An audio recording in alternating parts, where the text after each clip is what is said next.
Bonjour à tous et bienvenue sur Corrèze Télévision. Aujourd'hui, je suis en compagnie de Sandrine Martin. Bonjour Sandrine. Bonjour, merci.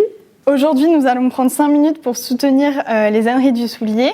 Donc, vous avez une ânerie, Oui. les âneries du Soulier, qui sont situées à Corrèze et vous proposez des balades avec vos ânes. Enfin, on fait des randonnées donc avec des ânes bâtés, parce que le bât, c'est la selle en fait pour les ânes, qui permet donc de transporter donc des bagages. Sac de pique-nique, voilà. Et puis quand les enfants sont fatigués, ils peuvent monter dessus. Et ça permet à des enfants qui ne veulent pas forcément marcher de pouvoir partir en randonnée avec leurs parents.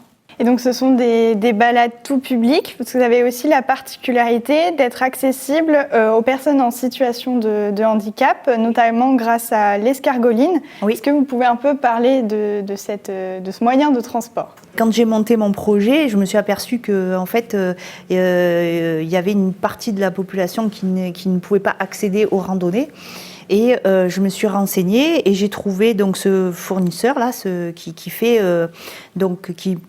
qui monte en fait de A à Z cette escargoline, qui est en fait une petite charrette comme vous le voyez là, avec 3 roues très maniables et très équilibrées, qui permet donc de pouvoir mettre sur le siège donc des personnes en situation de handicap, que ce soit des enfants ou des adultes. Aujourd'hui, vous êtes ici pour nous parler de votre activité, donc les balades avec les ânes, mais aussi pour nous parler de la cagnotte participative que vous avez dû lancer suite à la perte de vos 2 ânes. Oui, alors on n'a pas eu de chance. Cet hiver, on a 2 ânes qui sont décédés. Et c'était 2 ânes dont un qui tractait, Lily, voilà. Et du coup, je me suis retrouvée sans âne donc pour pouvoir continuer mon activité à l'arrivée de l'ouverture de la saison. Et j'avais pas le temps d'éduquer un âne à la traction. Donc il fallait que je trouve un âne déjà éduqué, ou 2, parce que il y a un travail enfin ils se remplacent les uns à la suite des autres. Et du coup j'ai eu l'idée, on m'a suggéré de faire une campagne participative sur Ulule, donc que j'ai montée. Et qui va me permettre l'achat de 2 nouveaux ânes pour pouvoir poursuivre la saison. Mais si on arrive à des paliers supérieurs, de pouvoir orienter donc mon activité et développer plutôt mon activité dans le domaine du handicap. Moi, l'objectif, c'est de permettre à ces gens-là de ne pas rester sur le bord de la route et de pouvoir aller se balader, par exemple les grands-parents, faire une balade avec leurs petits-enfants et leurs enfants. Et c'est tout à fait possible avec l'escargoline.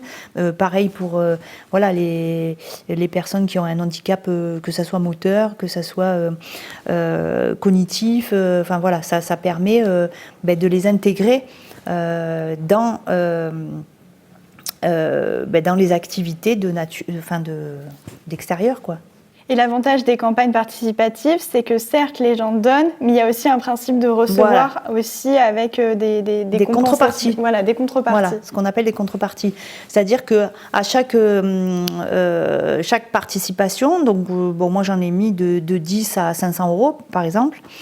Et en face, il y a une contrepartie, par exemple pour 10 euros, parce qu'on peut mettre ce qu'on veut, on n'est pas obligé on peut mettre 1 euro aussi si on veut, c'est pas, voilà. Et plus on en a, plus ça va permettre d'atteindre la somme. Donc tout ça, c'est une belle manière de remercier les gens qui ont contribué, peu importe la somme, le plus important c'est de donner. Voilà, peu importe la somme, moi ça m'est égal, plus il y en a qui vont pouvoir donner, plus on pourra poursuivre notre activité.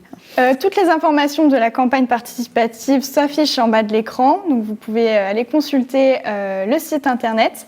Merci beaucoup Sandrine d'avoir présenté votre projet et d'être venue jusqu'ici. Merci à vous de m'avoir reçue. Merci de nous avoir suivis et à bientôt sur Corrèze Télévision.